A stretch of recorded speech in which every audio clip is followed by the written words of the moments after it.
नमस्कार दोस्तों। आज हमारे इस चैनल पर बिहार के चर्चित छात्र संघ के नेता और चर्चित जिला परिषद मिस्टर रजनीकांत कुमार यादव हमारे यहाँ मौजूद हैं और आज सुनेंगे, उनके बारे में जानेंगे क्या और कैसे जो है शुरू से अपने इस मुकाम तक पहुँचे हैं और जनता के बीच में रह करके कितना उनके लिए काम किए हैं। तो सबसे पहले भैया आप अपना जीवनी बताइएगा, ताकि लोग जो जितने भी हमारे दर्शक हैं वो मोटिवेट हों आपसे, और वो जो निराश हैं अपने जीवन में, आपके इस कहानी को सुन करके थोड़ा सा वो अपने काम के प्रति अग्रसर हों। और आ, हम एक छोटा सा गांव मेघोना पंचायत की ओरा में जन्म लिए, जो अलौली प्रखंड के अंतर्गत आता है। और एक किसान परिवार में मेरा जन्म हुआ। और मेरा प्रारंभिक पढ़ाई गांव से ही मिडिल स्कूल प्राथमिक विद्यालय के बाद गड़िया के JNKT इंटर विद्यालय से हुआ। फिर ग्रेजुएशन की पढ़ाई समस्तीपुर कॉलेज समस्तीपुर और पॉलिटिकल साइंस से ही पोस्ट ग्रेजुएट की पढ़ाई हम GT कॉलेज बेगूसराय से किए। इसी दौरान 10th क्लास में जब हम पढ़ाई कर रहे थे, उसी दौरान हम छात्र राजनीति से भी जुड़ गए और छात्रों के बीच छात्रों के एक्टिविटीज़ में शामिल रहते थे। इसी कड़ी में अन्य शहर में मुझे भी पढ़ने का मौका मिला, जाने का मौका मिला। भागलपुर में हम रहे, तो भागलपुर में भी छात्र राजनीति को हम आगे बढ़ाए, छात्र राजनीति में काफ़ी सक्रिय रहे। फिर पटना रहना हुआ, तो पटना में भी छात्रों के बीच रहे, छात्र आंदोलन, कई बड़े बड़े छात्र आंदोलन को लीड किए। और इसी दौरान छात्र राजनीति से जब काफ़ी मेरा लगाव हो गया, काफ़ी जब सक्रिय हो गए, तो ऑल इंडिया स्टूडेंट फेडरेशन जिसका सदस्य बने हम। फिर उसके बाद खगड़िया पुनः अपने ज़िला आ गए और ज़िला के सचिव बने। फिर मेरे कार्य क्षमता को देख करके और अलग अलग ज़िले के प्रभारी बनाया गया। फिर वहाँ पर छात्रों के बीच बड़ा बड़ा आंदोलन अलग अलग यूनिवर्सिटी कॉलेज में हम जारी रखे। इसके बाद बिहार के उपाध्यक्ष बने ऑल इंडिया स्टूडेंट फेडरेशन के, जो देश का प्रथम छात्र संगठन है। और उपाध्यक्ष बनने के दौरान बिहार के अन्य यूनिवर्सिटी में कॉलेज में जाने का मौका मिला और छात्र के ज्वलंत सवाल को उठाने का मौका मिला। फिर संगठन ने मुझे प्रदेश अध्यक्ष की जिम्मेदारी दी, जो खगड़िया जिला से एक किसान परिवार से निकल करके और प्रदेश अध्यक्ष प्रदेश लेवल पर छात्र की नेतृत्व करना अपने आप में मुझे बहुत गौरवान्वित महसूस हो रहा था। और हमारे गांव के लोग, हमारे क्षेत्र के लोग, ज़िले के लोग काफ़ी खुश थे, चूँकि यहाँ पर नॉमिनेट नहीं होता है। इस संगठन में, ऑल इंडिया स्टूडेंट फेडरेशन में, पूरे बिहार के छात्र प्रतिनिधि आपको वोट दे करके या आपको चुनते हैं सम्मेलन के दौरान। तो हम चुन करके आए थे और पूरे बिहार के छात्रों का बहुत समर्थन मिला। हमारा फैमिली जो बैकग्राउंड है वो किसान परिवार से हम लोग हैं। और मेरे दादा के पिताजी राम बहादुर यादव मेघोना पंचायत के प्रथम और द्वितीय तृतीय लगातार 3 बार तक 15 साल तक मुखिया रहे।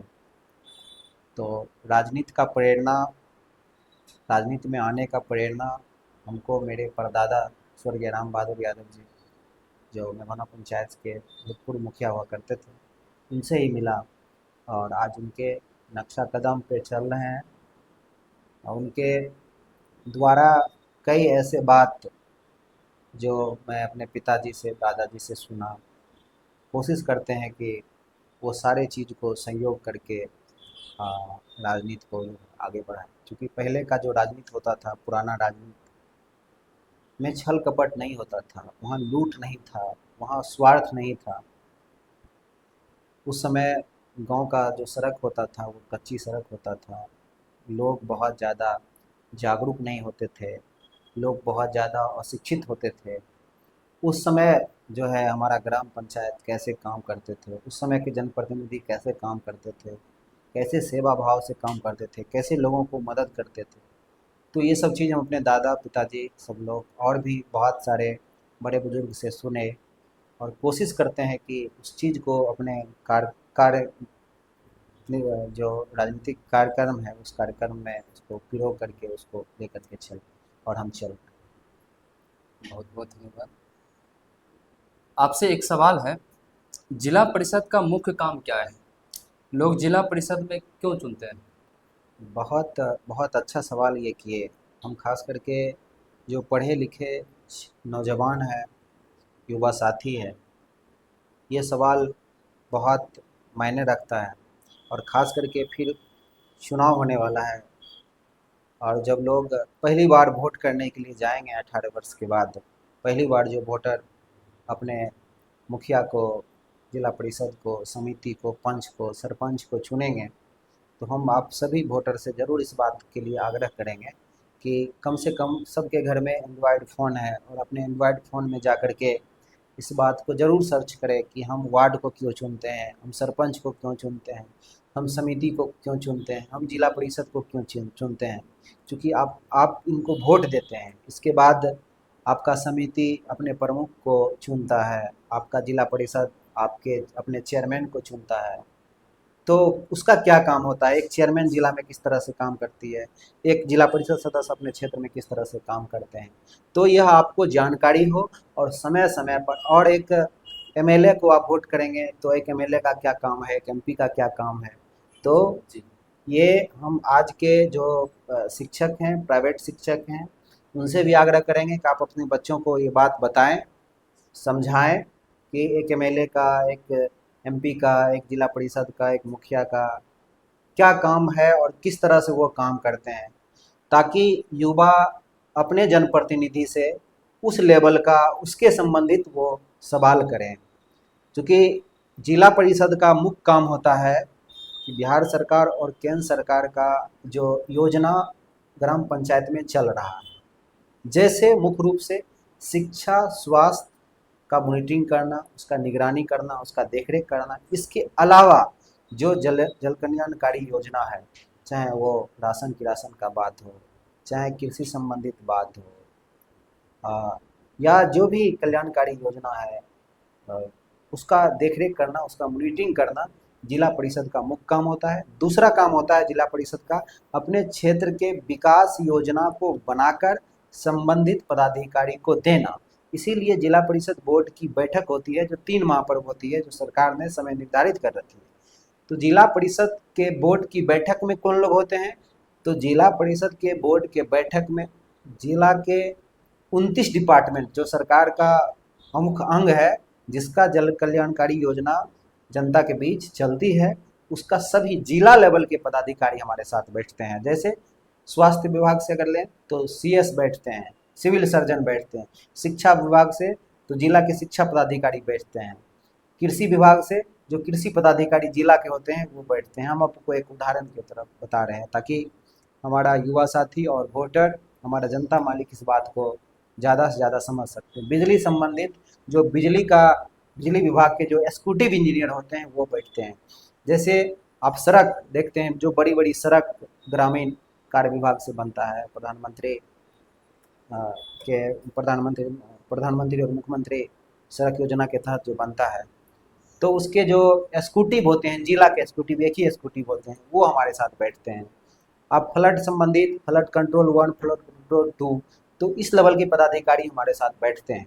हम आपके व्यूवर्स को हम ये जानकारी दे रहे हैं। तो मेरे क्षेत्र में जैसे अब सड़क सड़क नहीं, उदाहरण आपको बता रहे हैं कि आनंदपुर मारन चेरा खेड़ा पंचायत और अनंतपुर मारन पंचायत, जो पंचायत हमारे क्षेत्र में ऐसा क्षेत्र है, जब मैं चुनाव 2021 में जीता और उसके बाद चुनाव जीतने के बाद जब मैं अपने जनता के बीच गया, तो मैंने देखा कि आज़ादी के बीत जाने के बाद, आज़ादी के कह सकते हैं 75-76 वर्ष बीत जाने के बाद भी वहाँ पर उस वक्त हम ये देखे कि सड़क नहीं है, कच्ची सड़क है, जहाँ पर सड़क की बहुत ज़्यादा आवश्यकता है, बिजली की आवश्यकता है। तो हमारा बोर्ड में पहला सवाल था कि आप जो है नदी के इस पार आनंदपुर मारन चेरा खेड़ा पंचायत में आप सड़क बनाने का काम करें, और उसको लेकर के हम लोग ने योजना बनाया। और आपको बताते हैं कि आज वो योजना धरातल पर उतर रहा है, काम हो रही है। आपको बता दें कि हमारा जिला परिषद 6 संख्या एक खगड़िया जिला में सटा हुआ है, जहाँ उधर से अगर स्टार्ट करें तो झीमा से स्टार्ट होता है। तो हम झीमा से सरबजीता मोड़ से अमौसी, अमौसी से 4 किलोमीटर, अमौसी सोहरवा 1.5 किलोमीटर, सोहरवा से बढ़ियाही 2 किलोमीटर, बढ़ियाही से परास लगभग 2.5 3 किलोमीटर। ये सब सड़क हमने बनवाने का काम किया और अपने रीजन में अपने देखरेख में बनवाने का काम किया। उसके बाद आ जाइए आप कलवारा, कलवारा से लेकर के मोहरा घाट तक बड़ी सड़क अभी भी काम चल रही है। नदी के पार होने के कारण बाढ़ आ जाती है, संवेदक को परेशानी होता है, तो जो काम 1 वर्ष में ख़त्म होना चाहिए वह काम 18 महीना में, 2 वर्ष अधिक भी लग जाता है। जो संवेदक समय पर काम नहीं करते हैं उस पर हम कार्रवाई भी करवाते हैं। कार्रवाई ऐसे में बहुत सारे जो संवेदक है उसके उसके उसका लाइसेंस को हम लोगों ने ब्लैक लिस्टेड करवाने का काम किया है। तो इस तरह की योजना को हम बनाते हैं। जैसे हमारे क्षेत्र में नदी के उस पार बिजली का मुख्य समस्या था, तो उसके लिए हम लोगों ने योजना बनाया और संबंधित विभाग को अवगत कराया कि आनंदपुर मारन और चेराखेड़ा पंचायत के लोग डीप वोल्टेज का सामना करना पड़ता है। आज भी बहुत सारे ऐसे लाभुक हैं जिनके पास बिजली की कनेक्शन नहीं है, तो ऐसे जगह पर पोल पहुंचाने का, ऐसे जगह पर ट्रांसफार्मर पहुंचाने का काम हमने किया। और उस सवाल के आलोक में कि उसका अस्थाई सॉल्यूशन कैसे हो, उसके लिए अमौसी में मेरे सवाल के जवाब में सरकार का चिट्ठी है, मेरे पास जवाब है। अमौसी में आज बिजली ग्रिड बन करके तैयार है। आने वाले समय में बहुत जल्द अब आनंदपुर मारन और चेराखेड़ा पंचायत और दहमा खेड़ी कुटा पंचायत के लोगों को जो नदी के उस पार हैं, उनको अब बिजली की समस्या से उनको बहुत जल्द निजात मिलेगी। तो ये सब तरह के चीज़ों को बना करके संबंधित विभाग के लोगों को देना, ये हमारा मुख्य काम होता है। हमारे इधर जो 3 पंचायत है, आनंदपुर मारन पंचायत, चेराखेड़ा पंचायत और सरबनी पंचायत, बाढ़ से घिरा होता है। बाढ़ के समय में पूरा जलमग्न हो जाता है, डूब जाता है। बाढ़ आने के कारण जैसे बोहड़बा में अ, और भी जो नदी किनारे बहुत सारे ऐसे गांव हैं, वहाँ से लेकर के झीमा तक नदी किनारे बहुत सारा गांव और बहुत सारा खेती का ज़मीन कट रहा है। तो हम लोग लगातार सवाल उठाते हैं। तो हमारे सवाल के आलोक में बहुत जगह काम भी हुआ है, बहुत जगह काम नहीं भी हुआ है, बहुत जगह विलेज प्रोटेक्शन का काम हुआ है, नहीं हुआ है। आपको बताते हैं कि हमारे क्षेत्र में पुल पुलिया की आवश्यकता है। आज भी कह सकते हैं सुखासन में एक अधूरा पुल बन पड़ा हुआ है, वो बना नहीं रहा है। जब हम उससे प्रेशर बनाए तो ठेकेदार पे कार्रवाई करना पड़ा, उसकी लाइसेंस को डिबार करना पड़ा। अब उसका पुनः टेंडर होना है। एक पाया बस बचा हुआ है काम, अगर वो हो जाता तो एक बड़ा काम हो जाता। तो इस तरह के काम को हम लोग योजना बना करके सरकार को देते हैं। दिक्कत कहाँ होती है कि जब हम क्षेत्र घूमने के लिए जाते हैं तो लोग छोटा छोटा चीज़ जो वृद्धा पेंशन, राशन कार्ड, विधवा पेंशन और छोटा छोटा समस्या को लेकर के अवगत कराते हैं। तो लगता है कि बाकी जो जनप्रतिनिधि हैं, जो ग्राम पंचायत लेवल पर जो सरकार के हैंड हैं, वह सही से काम नहीं कर रही है। अगर वो कर रहे होते तो ये सवाल हमसे नहीं करते। युवा और जो वोटर हैं, जो मतदाता हैं, उनको ये पता ही नहीं है कि हम कौन सवाल एमपी से करें, कौन सवाल एमएलए से करें, कौन सवाल जिला परिषद से करें, कौन सवाल मुखिया से करें। हम जाते हैं जब क्षेत्र में तो सबसे ज़्यादा लोग हमको इंदिरा आवास की बात करते हैं कि हमरा इंदिरा आवास नहीं है, हमारे घर देखे छो कैसन है, पक्के वाला के मिल रहा है और हमरा खुश है और हमरा नहीं मिले है। तो बोलता सही है, पर यह इंदिरा आवास दिलाने का काम ग्राम पंचायत में मुखिया का है। और मुखिया क्या करते हैं, वो देखते हैं कि हमको कौन वोट दिया, मेरा कौन लोग है, मेरा लोग अगर छत वाला है तो उसी को दे रहा है, ठीक है। जो वोट नहीं दिया अगर गरीब भी है उसको नहीं दे रहा है। तो इन सब काम का इस तरह से लोगों को नहीं करना चाहिए, क्योंकि आप जनप्रतिनिधि जब चुनाव जीतते हैं तो आप सबके जनप्रतिनिधि होते हैं। तो भेदभाव बहुत लोग करते हैं, तो इसलिए इस तरह के सवाल और आक्रोश को हम लोग को भी झेलना पड़ता है। एक और सवाल है आपसे कि आपने इस विगत जो 5 साल आपको मिला है, कुछ ऐसे अपने कामों की समीक्षा कीजिए ताकि लोग आपको याद रखें। कुछ तो ऐसा आपने इस 5 साल के कार्यकाल में किए होंगे ना, कोई ऐसा मुख्य 5 से 10 पॉइंट जो भी हो। बिल्कुल बिल्कुल।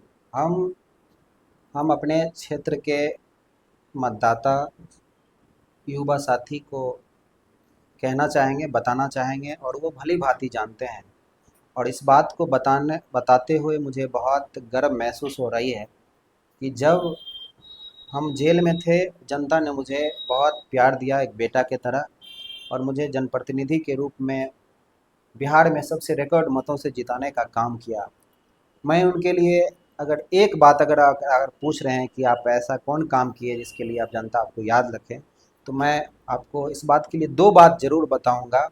और बहुत इस बात को बताते हुए मुझे बहुत गर्व महसूस इसलिए हो रहा है कि मैं उसको दिल से किया हूँ।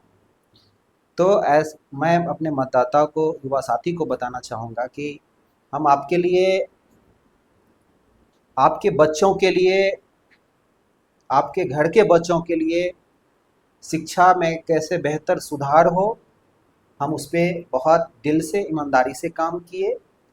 और इस दौरान कई शिक्षक, हेडमास्टर पर बड़ी कार्रवाई हुआ, और करोड़ों रुपया का जो गबन किया, उसका सरकार उस गबन को, ऐसे गबनकारी शिक्षक पर बहुत कठोर कार्रवाई किया, सस्पेंड किया, और उसके राशि को असूल किया।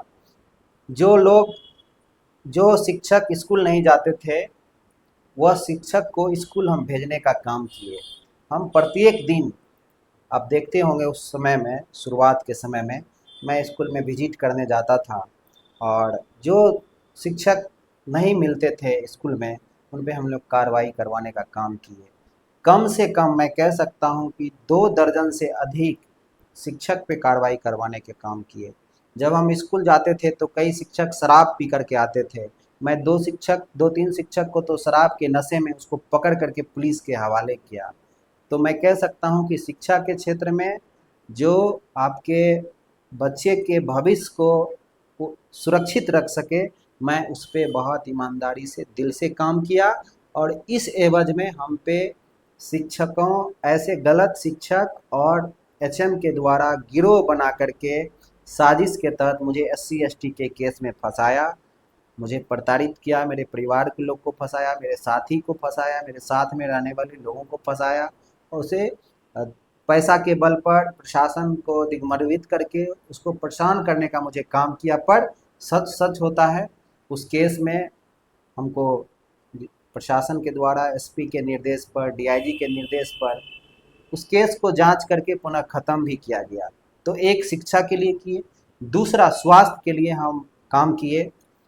अपने क्षेत्र में आनंदपुर मारन पंचायत अंतर्गत, वहाँ पे डॉक्टर नहीं जाता था, वहाँ पर हमने डॉक्टर भेजने का काम किया। वहाँ पर अस्पताल का भवन नहीं है, पर एक भाड़े के घर में जाकर के MBBS डॉक्टर को बालू और नदी के पार वहाँ भेजने का काम किया। और आपको बता देते हैं, वहाँ जगह चिन्हित हो गया है, वहाँ बहुत जल्द अस्पताल बनेगा। चेराखेड़ा पंचायत अंतर्गत मोहरा घाट में हमने अस्पताल बनाने का काम किया। उसमें बड़े पैमाने पर भ्रष्टाचार किया जा रहा था। मैं बना हुआ बिल्डिंग को, उतनी बड़ी बिल्डिंग को तोड़ दिया, अपने से जाकर के तोड़ दिया। बाद में जिलाधिकारी उस समय आलोक रंजन सर थे, बड़ी कार्रवाई किया और फिर उसको अच्छा से बनवाने का काम किया। मैंने भिखारी घाट में जगह चिन्हित हो गया, उसका NOC हो गया, वहाँ अस्पताल बनेगा। और हमारे क्षेत्र में जितना भी हेल्थ एंड वेलनेस सेंटर है, आप चले जाइए सनोखर, चले जाइए सनोखर में, आप वहाँ आपको आयुष चिकित्सक मिलेंगे, वहाँ नर्स मिलेंगे, वहाँ आपको दवाई इतना मिलेगा जितना अलौली के SC में दवाई नहीं रहता, वहाँ हमारे HSC में उतना दवाई रहता है। तो हमने स्वास्थ्य के क्षेत्र में भी अच्छा काम करने का प्रयास किया। बावजूद भी मैं आपके ऑन कैमरा पे कहता हूँ, अभी भी बहुत सारे चीज़ की कमी है। इस बात को मैं महसूस कर रहा हूँ। बहुत सारा पदाधिकारी का, बड़े जनप्रतिनिधि का सपोर्ट नहीं मिल रहा है, इस कारण से ये हालत बना है। दूसरा चीज़ मैं आपके माध्यम से अपने जनता को और पूरे अलौली के जनता को, युवा साथी को बताना चाहते हैं कि मैंने स्वास्थ्य के क्षेत्र में और क्या किया।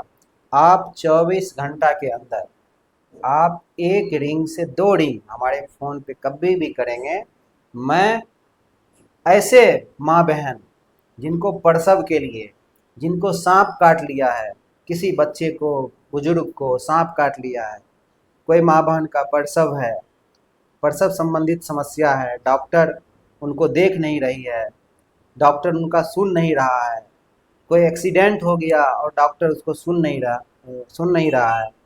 मैं कभी भी, मैं और मेरा लोग कभी भी, आप फ़ोन करेंगे तो वहाँ पहुँचता है। आप देखे होंगे कि कई बार हम खुद, बहुत प्रसव के दौरान बहुत माँ बहन की ब्लड की आवश्यकता पड़ता है, मैं ब्लड देने का काम करता हूँ, मैं अपना ब्लड लेकर के देता हूँ। मेरे साथ रहने वाले जितने लोग हैं वो अपना ब्लड देते हैं। हर 3 माह में हमारे साथ के साथी हमारा ब्लड डोनेट करते हैं किसी न किसी रूप में। आप मुझे कभी भी स्वास्थ्य के क्षेत्र में खोजेंगे, अलौली से लेकर के खगड़िया होते हुए, भागलपुर होते हुए, मैं सरकारी अस्पताल की बात कर रहा हूँ, प्राइवेट अस्पताल की बात नहीं कर रहा हूँ, पटना के पीएमसीएच होते हुए, आईजीएमएस होते हुए, पटना के एम्स तक मेरा लोग आपको मदद करेगा। आप जहाँ जाएंगे मेरा लोग आपको मिलेगा। आपको दिल्ली एम्स में इलाज कराना है, वहाँ भी अन्य बड़े जनप्रतिनिधि जो हमारे करीबी हैं उनके सहयोग से आपको दिल्ली एम्स में भी हम मदद करवाएंगे। और मैं ये बात जहाँ भी जाता हूँ मैं बोलता हूँ, मैं छात्रों के बीच जाता हूँ, मैं कई कोचिंग इंस्टीट्यूट में जाता हूँ तो बताता हूँ कि तुम्हारे घर में कोई लोग बीमार पड़े या फिर शिक्षा के क्षेत्र में कभी भी तुम्हें ज़रूरत हो तो एक भाई समझ करके मुझे कॉल करना। मैं सबको बताता हूँ और मैं इसके लिए अवेलेबल रहता हूँ। अगर यह बात आपके ऑन कैमरा पर कहता हूँ, यह बात जब लोगों के बीच जाएगा, जब आपके व्यूअर्स के बीच जाएगा तो इस बात के लिए आपको ज़रूर कहेगा कि रजनीकांत एक ऐसा जनप्रतिनिधि है जो लोगों के लिए स्वास्थ्य के क्षेत्र में हमेशा जिला के अंदर 24 घंटा अवेलेबल रहते हैं। देखिए, एक नॉर्मली जो स्टूडेंट होता है जब वो अपने किसी एग्ज़ाम के पर या तैयारी वगैरह करता है तो उसका एक सपना होता है कि भविष्य में हम एक गवर्नमेंट जॉब लें। अगर ना हुआ तो अपना खुद से कोई सेल्फ रोजगार करेंगे, ठीक ना।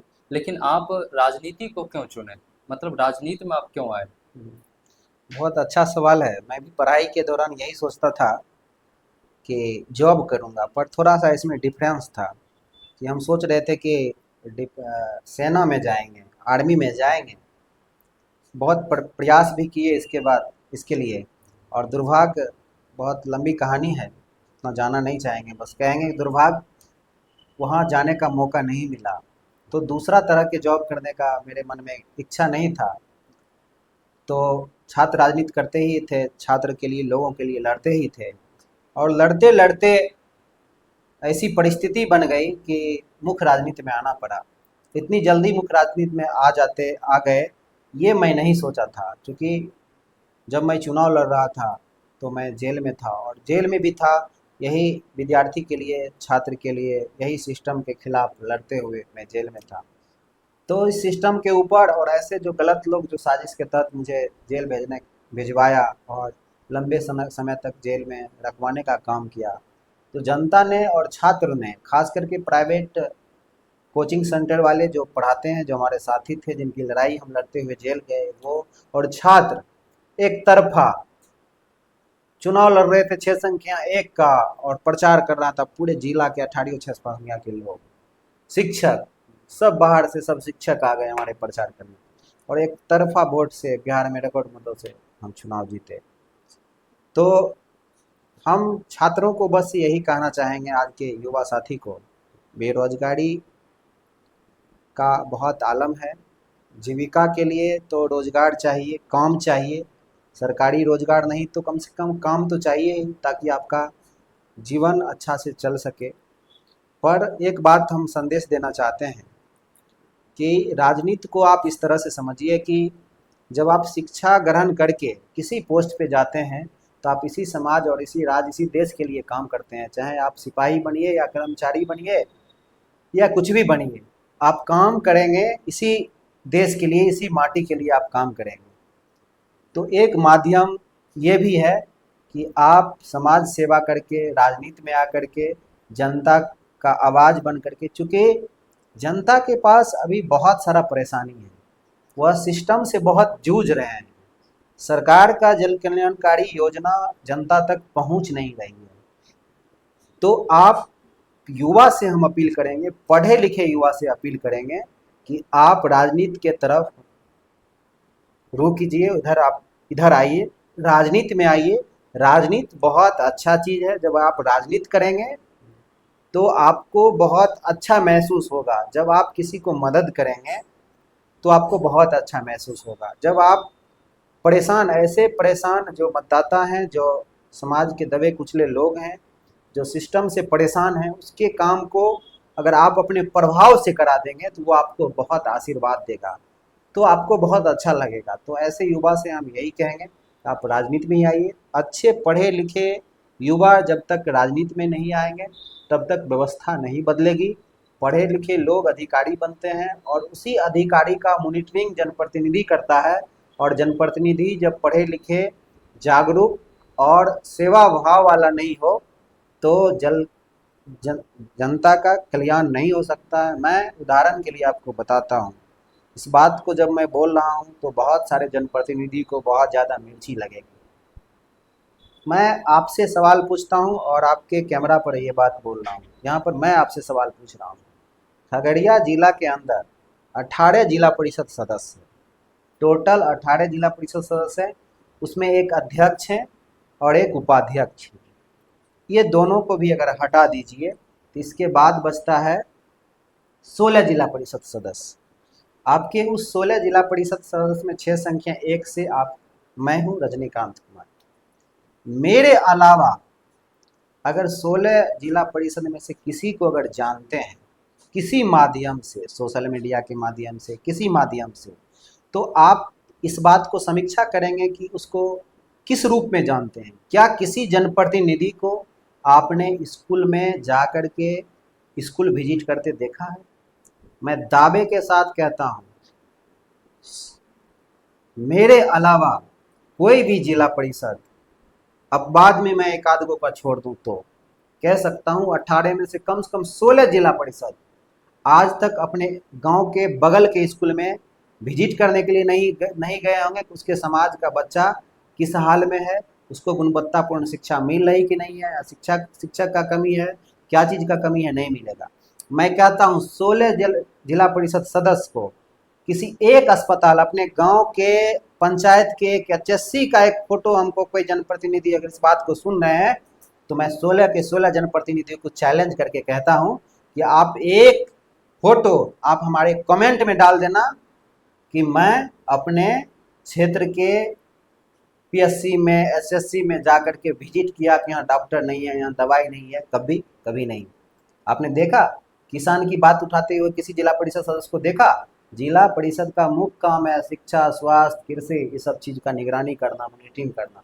मैं 16 जनप्रतिनिधि में से किसी सबका सब ये सब लोग निकम्मे हैं।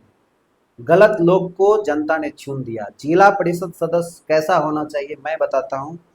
मैं आपके व्यूअर्स को, जनता मालिक को, युवा साथी को बताना चाहता हूँ। ये नहीं कहते हैं, हम अपनी बड़ाई नहीं करेंगे आपके कैमरे पर कि मेरे जैसा। मैं कहता हूँ कि हमसे ज़्यादा पढ़ा लिखा, हमसे ज़्यादा जागरूक जिला परिषद सदस्य को चुनना चाहिए। अगर हमसे ज़्यादा जागरूक कहीं नहीं है तो कम से कम यहाँ तक ठीक है, ठीक है, ताकि जिला परिषद के सामने जो अधिकारी बैठते हैं वह कम से कम बीपीएससी एग्जाम क्रैक करके बैठते हैं। कम से कम बीपीएससी। हमारा जो मुख्य कार्यपालक पदाधिकारी होते हैं वो डीडीसी होते हैं। अभी भी जो डीडीसी हैं वो आईएएस हैं। आईएएस के एग्जाम, यूपीएससी के एग्जाम देकर के आए।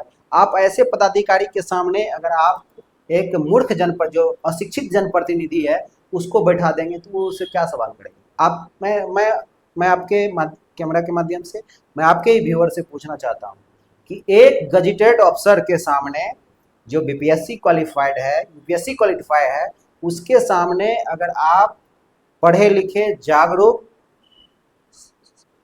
पदाधिकारी के आंख में आंख डाल के बात करने वाले लोगों को चुन करके नहीं भेजेंगे तो इसी तरह जो बाकी अभी 16 का 16 जनप्रतिनिधि है ना, जो अपने गांव के बगल के स्कूल में, बगल के अस्पताल में कभी विजिट करने नहीं गए होंगे, देखने नहीं गए होंगे, फिर अगर आप ऐसा गलती करेंगे तो फिर ऐसे ही लोग चुन करके आएंगे और सिस्टम को खराब करेंगे। तो अच्छे लोग को चुनिए, पढ़े लिखे लोग को चुनिए। और जिला परिषद में आप रोड नाला बनाने के लिए मत चुनिए, क्योंकि जिला परिषद का काम रोड नाला बनाना नहीं होता है।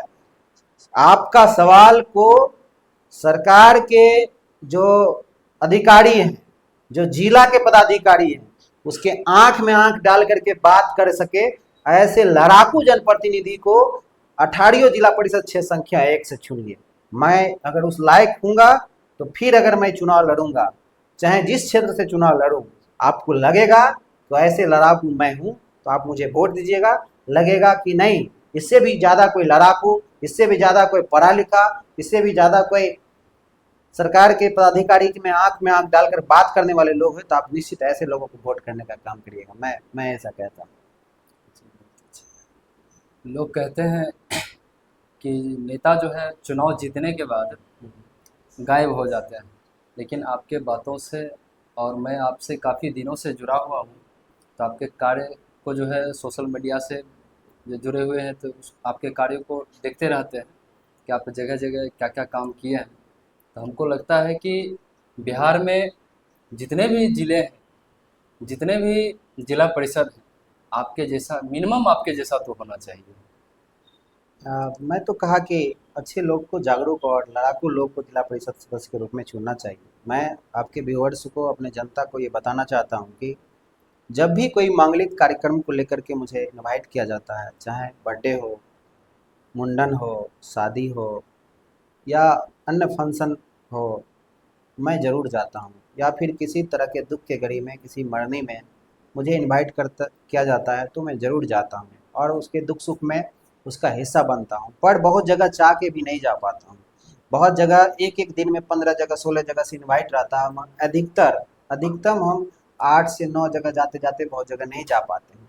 तो मैं ऐसे मतदाता अभिभावक से मैं माफ़ी भी चाहूँगा कि मैं आपके बुलाने के बाद भी अ, कारण भिन्न कारणों से नहीं जा पाते हैं, पर ऐसा इच्छा नहीं रहता है।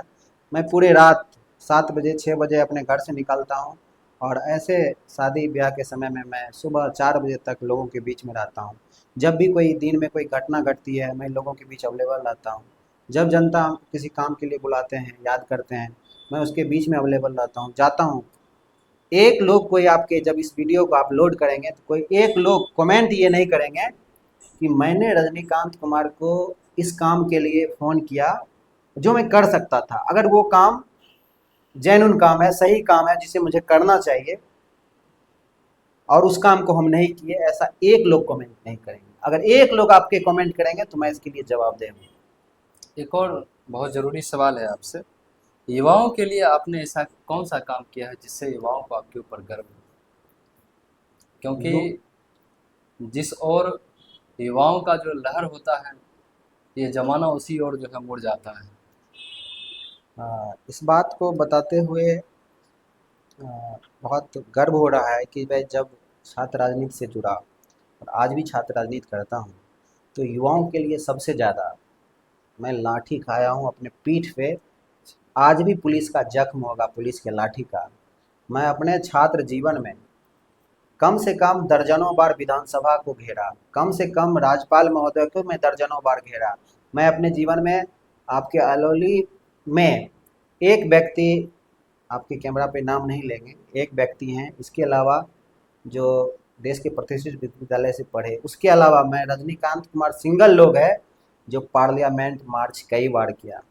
और किस चीज़ को लेकर के? युवा को क्या चाहिए? युवा को अच्छी शिक्षा चाहिए और रोजगार चाहिए। तो मैं उसके शिक्षा के लिए कि उसको, अगर वो कॉलेज की विद्यार्थी है तो कॉलेज में प्रोफेसर की नियुक्ति हो, कर्मचारी की नियुक्ति हो, ताकि समय पर उसका रिजल्ट प्रकाशन हो सके। 3 साल का ग्रेजुएशन 4-5 साल ना लगे। अब तो 4 साल ग्रेजुएशन है। देखिए, स्थिति यह है कि 8 साल लगेगा उसको ग्रेजुएशन करने, ग्रेजुएशन ही नहीं कर पाएंगे। तो उनके लिए मैं तो सब दिन लड़ा। रही बात, आप कहेंगे कि अलौली के युवा के लिए क्या किए, तो अलौली के युवा के लिए भी हम उनके रोजगार के लिए लड़े, उनको बेहतर शिक्षा इसी क्षेत्र में मिले, इसके लिए लड़े। मैं डिग्री कॉलेज का मामला उठाया। डिग्री कॉलेज का जब मामला उठाया तो मैं आपके कैमरा पर कह रहा हूँ कि सरकार का चिट्ठी आया कि डिग्री कॉलेज सभी प्रखंड में बनना है। मैंने लग करके आपके ही क्षेत्र में, हरिपुर के आसपास में जगह को चिन्हित करवाया। अगर मैं झूठ बोल रहा हूँ तो जाकर के आप जाइएगा, इतने लोग यहाँ बैठे हैं, आप सीओ से पूछिएगा। जगह को चिन्हित करके भी भेजा गया, पर सरकार का उसके बाद दूसरा चिट्ठी आ गया है कि जिस प्रखंड में वितरहित महाविद्यालय है वहाँ अभी डिग्री कॉलेज नहीं दिया जाएगा, अभी उसी में काम चलाया जाएगा। मगर अलौली के जो जनप्रति जो एमएलए है, मैं माननीय एमएलए, मैं आप पे कुछ कहूँगा नहीं, मैं आग्रह ही करता हूँ कि आप इस बात को जरूर विधानसभा में उठाइए। अलौली का जो भौगोलिक क्षेत्र है, वह जो बनावट है, वो 4 जिला को टच करता है। सहरसा जिला को टच करता है, दरभंगा जिला को टच करता है, समस्तीपुर जिला को टच करता है और आपका खगड़िया जिला को टच करता है। सीमावर्ती क्षेत्र है और नदी से घिरा हुआ, आपका एक साइड का पूरा भाग नदी से घिरा हुआ जगह है। और यहाँ के लोग पढ़ने के लिए जाते हैं समस्तीपुर, यहाँ के लोग पढ़ने के लिए जाते हैं बेगूसराय, यहाँ के लोग पढ़ने के लिए जाते हैं भागलपुर, यहाँ के पढ़ने के लिए लोग जाते हैं खगड़िया के। और सब लोग पढ़ने जाते हैं ना, भटकते हैं एडमिशन के लिए, नामांकन के लिए भटकना पड़ता है, धक्का खाना पड़ता है और बाहर में वहाँ के लोकल छात्रों से, लोकल लोगों से, बस में, टेम्पू में उनको कई तरह के, खास करके बहन लोग को कई तरह के प्रताड़ना को झेलना पड़ता है। तो माननीय विधायक जी, आप जाइए तो विधानसभा में ये रोड वोड का जो सवाल उठाते हैं ना, 200 मीटर 300 मीटर रोड का, ये सब सवाल मत उठाइए। रोड वोड का सवाल काहे उठाइएगा? स्कूटी को इंजीनियर का ऐसे कान पकड़िए और कहिए इस क्षेत्र में रोड बनाओ। विधानसभा में रोड के लिए सवाल उठाने की जरूरत नहीं है। सवाल उठाना है तो अलौली में शिक्षा व्यवस्था कैसे दुरुस्त हो, स्वास्थ्य व्यवस्था कैसे दुरुस्त हो, आप ये सवाल जाकर के जरूर उठाइए। अलौली में डिग्री कॉलेज बनाइए। और माननीय चिराग पासवान जी से भी हम मांग करेंगे कि आपका यहाँ जन्मभूमि है, पिताजी का जन्मभूमि है, अलौली का नाम देश दुनिया में आपके पिताजी से जाना जाता है। मैं मांग करता हूँ माननीय चिराग पासवान जी से और अपने प्रिय सांसद जी से कि अलौली में सरदा सिरे स्वर्गीय रामविलास पासवान जी के नाम पर डिग्री कॉलेज बने, यह हम मांग करते हैं। और इसके लिए मेरा संघर्ष निरंतर जारी रहा है और आगे जारी रहेगा, चाहे वो पत्र के माध्यम से हो, चाहे आंदोलन के माध्यम से हो या किसी तरह के अप्रोच के माध्यम से हो। ये निरंतर जारी तब तक रहेगा जब तक कि मैं अलौली के धरती पर डिग्री कॉलेज ना बनवा दूँ। और जैसा कि आप जानते हैं कि इलेक्शन जो है इस बार नज़दीक है, 2026 में ही जो है फिर से जिला परिषद का और बाकी जो पंचायत स्तर का जो चुनाव है होने वाला है बहुत जल्द। तो अगर दोबारा अगर जनता जो है आपको चुन करके फिर से जिला परिषद बना दिया जाए आपको, तो सबसे पहला जो है सरकारी स्कूलों को जो सुधारने के लिए आपकी क्या योजना है सरकार? क्योंकि शिक्षा बहुत ही ज़रूरी है। जब तक घर घर जो है लोग जागरूक नहीं होगा, और जागरूक होने का एक ही रास्ता है कि घर घर लोग शिक्षित हो जाए। तो शिक्षा व्यवस्था जब तक नहीं सुधरेगा तब तक हमारा समाज ये सुधरने वाला नहीं है, ये डेवलप करने वाला नहीं है। देखिए, आपका बहुत अच्छा सवाल है। मैं मानता हूँ कि सरकार बहुत ज़्यादा एक्टिव होने के बाद भी आज शिक्षा, सरकारी जो पब्लिक स्कूल है हमारा, उसमें जो गुणवत्ता है शिक्षा का, वो आज भी कमी है। जबकि बीपीएससी से बहुत सारे शिक्षक हर एक विद्यालय में आ गए। अभी जब हम विद्यालय जाते हैं तो ये देखना पड़ता है, ये कमी हमको महसूस होती है कि वह शिक्षक अपने काम के प्रति जवाबदेह नहीं है। शिक्षक जो अच्छे शिक्षक आए हैं, मैं उनसे आपके कैमरा के माध्यम से कहूँगा, अगर वो देखेंगे इस बात को, तो मैं आपसे निवेदन करता हूँ कि आपको जिस काम के लिए रखा गया है, आपको जनता की टैक्स के पैसे से आपको वेतन मिलता है, अच्छा खासा वेतन मिलता है। आप उसके लिए सोचिए, उस समाज के लिए सोचिए और अपनी जिम्मेदारी को 100% निभाइए। शिक्षा व्यवस्था दुरुस्त हो जाएगा। हमारे पास सरकार ने हर जगह, अब बाद में कुछ जगह छोड़ दिया जाए तो हर जगह अच्छी व्यवस्था कर रखी है, अच्छी बिल्डिंग बना दी है, अच्छी जगह लाइब्रेरी बना रही है, शौचालय की अच्छी व्यवस्था हो गया है, अच्छी जगह सब जगह बेंच लग गया है, अच्छा इंफ्रास्ट्रक्चर है। अब गुणवत्तापूर्ण शिक्षा की आवश्यकता है। जो शिक्षक कहीं ना कहीं हम समझते हैं कि आप कहें कि आप जीत करके आएंगे तो उसके लिए क्या करेंगे। आप बहुत कुछ कर नहीं सकते हैं। आप अपने पदाधिकारी से आग्रह कर सकते हैं, एक टीम बना सकते हैं, कार्यशाला लगा सकते हैं, उसमें अपनी बात को रख सकते हैं। पदाधिकारी, बढ़िया पदाधिकारी से अपनी बात को रखा करके आप उसे मोटिवेट करके प्यार से आप अच्छी शिक्षा व्यवस्था की आप कल्पना कर सकते हैं उससे लड़ करके। आप मंत्री नहीं है कि आप कोई कानून बना देंगे। मुझे वो अधिकार नहीं है कि मैं कानून बना दूंगा और उस चीज़ को लागू करा दूंगा, ये अधिकार तो मुझे होगा नहीं। तो मैं इसी तरह से शिक्षा व्यवस्था को दुरुस्त किया जा सकता, दूसरा कोई रास्ता नहीं। और एक और सवाल है आपसे, क्या कहा जाता है कि राजनीति में आने के लिए बहुत ज़्यादा पैसे की ज़रूरत पड़ता है, और इस कारण से जो है जो नए युवा हैं, जिनकी इच्छा है कि हम जो कल के डेट में कोई नेता बने, अपने समाज के लिए कुछ करें, अपने राज्य के लिए कुछ करें, अपने देश के लिए हित में काम करें, ठीक ना? लेकिन उनके पास जो है कैपिटल नहीं होने के कारण वो राजनीति में नहीं आ पाते हैं। तो कुछ ऐसा रास्ता बताइए कि युवा अगर आना चाहे राजनीति में तो वो आसानी से आ सकते हैं और अपने काम को अंजाम दे सकते हैं। देखिए, बहुत अच्छा सवाल किया आप कि युवा जब राजनीति में आना चाहे, हो सकता है कि उसके सामने ये प्रश्न खड़ा होता होगा, क्योंकि जो जो सत्ता में बैठे लोग हैं, जो एमपी हैं, एमएलए हैं, उनके बेटा हैं, उनके रिश्तेदार हैं, या ग्राम पंचायत स्तर पर जो मुखिया हैं और भी जो जनप्रतिनिधि हैं, वो चुनाव के समय में पैसा बहुत अनाप-शनाप बहाते हैं। तो ये सवाल जो राजनीति में आना चाहता होगा अच्छे युवा, उनके मन में ज़रूर ऐसा लगता होगा। पर ऐसे युवा साथी को, ऐसे युवा को हम ये संदेश देना चाहते हैं, ये कहना चाहते हैं कि राजनीति में अगर आप सेवा भाव से आते हैं, तो आप अपने करियर का शुरुआत और आप उस सेवा का शुरुआत अपने आसपास से कर सकते हैं, और इसके लिए पैसा की कोई आवश्यकता नहीं है। आप जनता का बहुत सारा परेशानी है, आप उसका काम करवाइए, आप उसके बीच में रहिए, आप उसके दुख सुख में खड़े रहिए। आप आज देखिएगा, आप सेवा का बहुत माध्यम है। आज जो बहुत सारे माँ बहन जो मजदूर वर्ग के लोग हैं, किसान वर्ग के लोग हैं, उसके मोबाइल पर कई तरह का ओटीपी आता है, कई तरह का फ्रॉड हो जा रहा है। वो जी। अपना उसको फिंगर नहीं लग रहा है तो उसका वृद्धा पेंशन बंद हो जा रहा है। बहुत सारे किसान को फिंगर नहीं लगा पा रहे हैं समय समय पर, तो उसका जो सब्सिडी आता है वो आना बंद हो जाता है, ठीक है।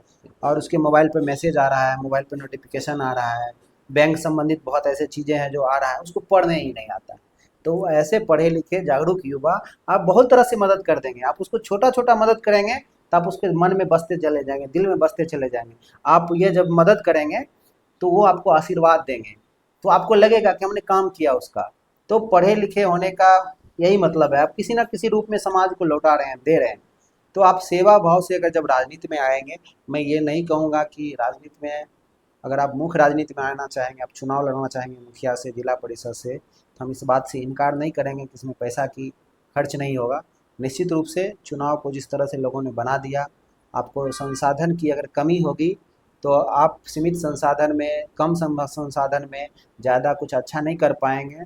तो आप अच्छे जनप्रतिनिधि उम्मीदवार होते हुए, आप एक अच्छा उम्मीदवार होते हुए भी आप चुनाव हार जाएंगे। तो पैसा की आवश्यकता है, पर अब रही बात कि पैसा कैसे होगा।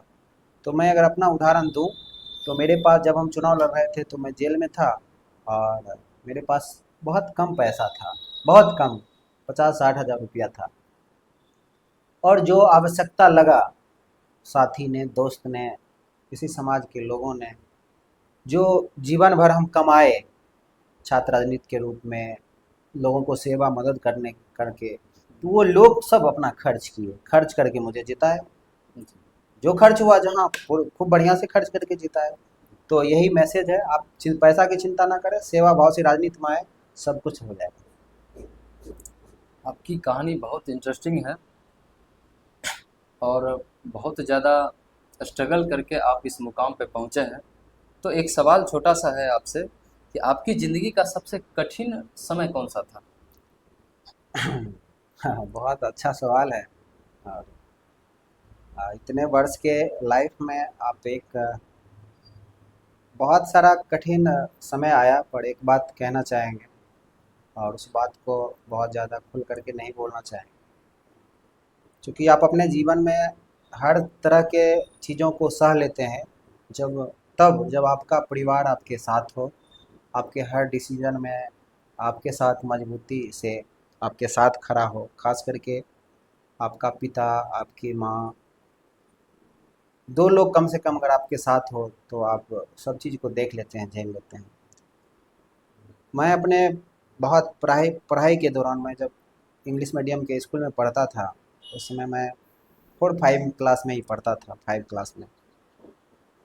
पारिवारिक किसी उलझन, सामाजिक पारिवारिक किसी उलझन के कारण मेरे पिताजी जेल में चले गए, और उस दौरान बीच में मेरा पढ़ाई छूट गया। घर का बड़ा बेटा होने के कारण हम घर के काम में हाथ बटाने लगे, और उस समय मेरे खेत में बहुत परवल हुआ करता था, तो हम परवल भी तोड़ते थे, और उस परवल को बेचने के लिए दरभंगा जाते थे गाड़ी पर बैठ कर के, बहुत छोटा उम्र में।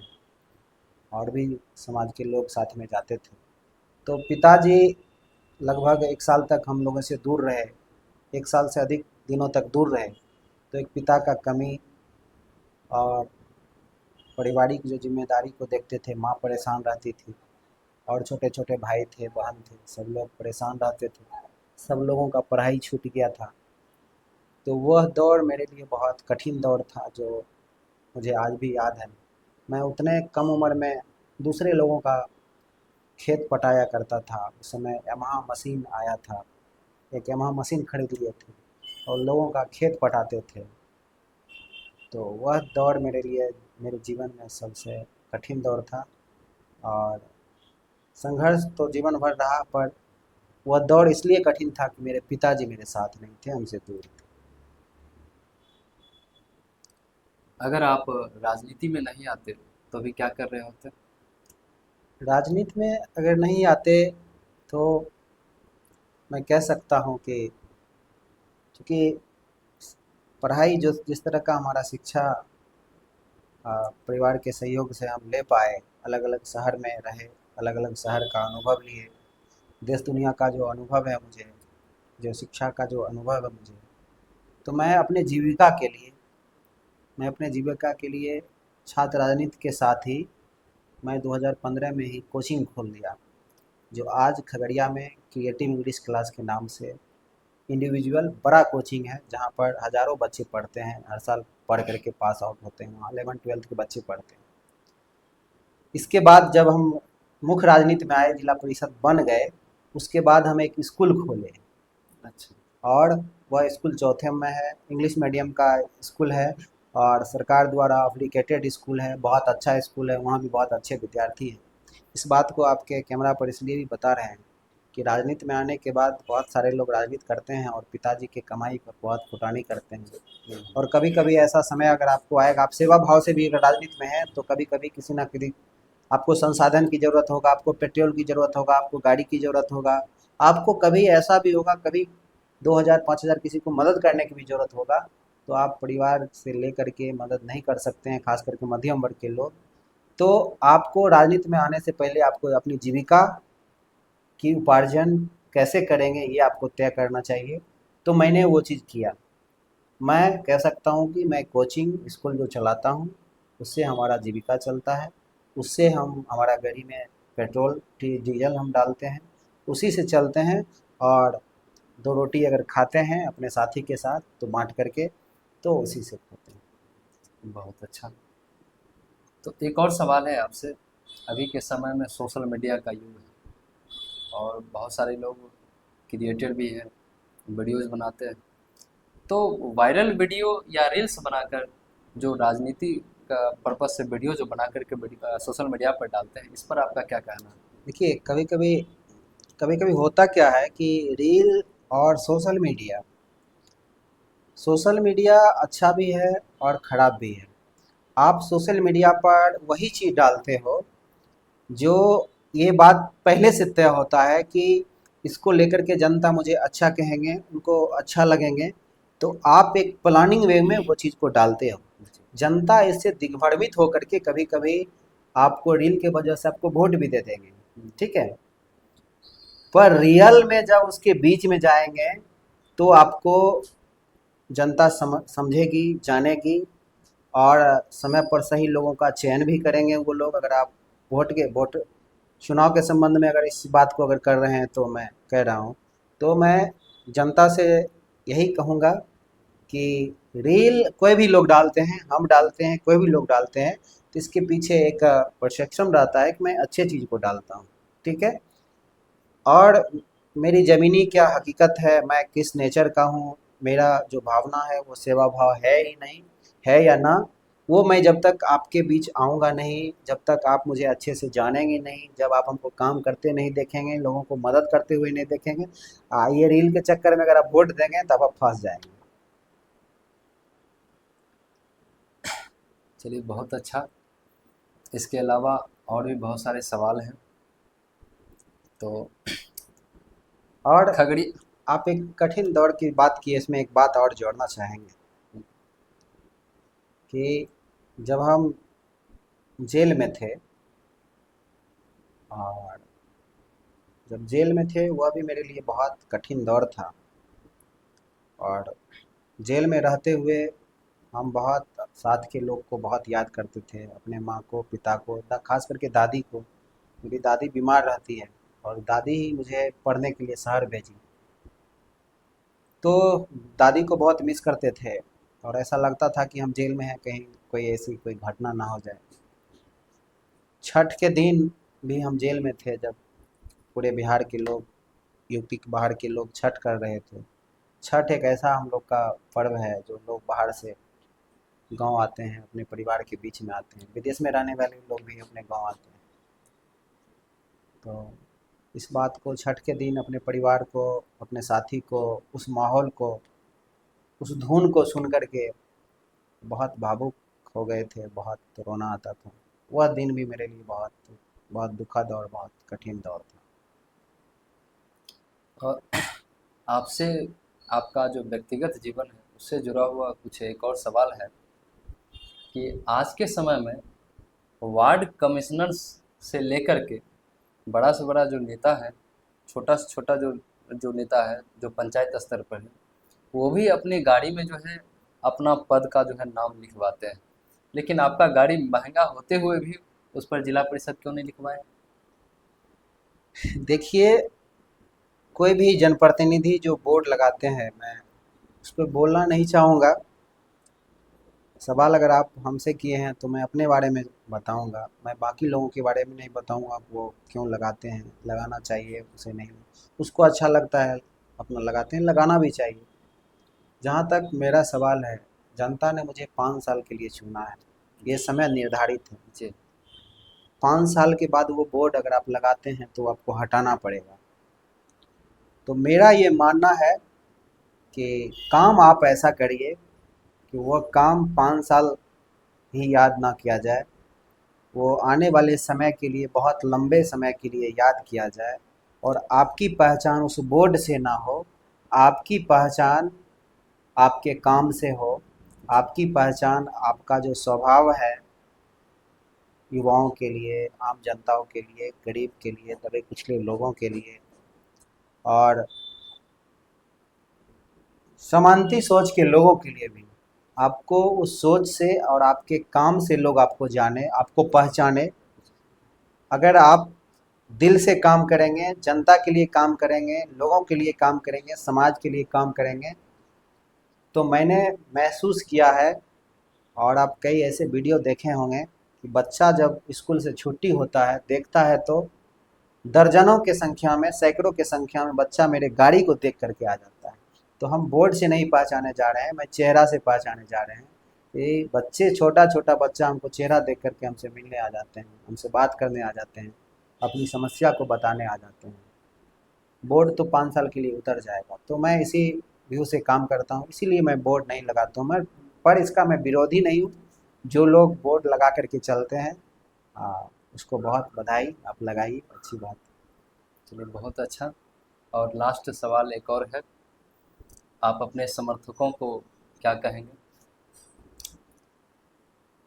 क्योंकि चुनाव भी आने वाला है, आपके जो समर्थक हैं, सोशल मीडिया से जुड़े हुए बहुत सारे लोग हैं या आपको व्यक्तिगत जानते हैं, तो उनको आप क्या कहेंगे? मैं अपने समर्थक, अपने शुभचिंतक और आम मतदाता युवा साथी से बस इतना कहना चाहेंगे कि देखिए, इंसान है, बहुत सारा जीवन में बहुत ऐसे एक्सीडेंट होता है, ऐसी चीज़ें होता है कि बहुत चीज़ छूट जाता है, पीछे रह जाता है। तो ऐसे साथी से हम बस इतना कहना चाहेंगे कि हम आपके अपने कल भी थे, आज भी हैं, और जब तक सांस मेरे में बाकी है हम आपके अपने हैं। आप मुझे जब याद करेंगे और अब आपको जब भी विपत आएगा, किसी तरह का आपदा आएगा, किसी तरह का विपत आएगा, रजनीकांत बिना बुलाए आपके बीच आएगा, आपके पास आएगा, आपको मदद करेगा और एक भाई के रूप में आपके लिए खड़ा रहेगा।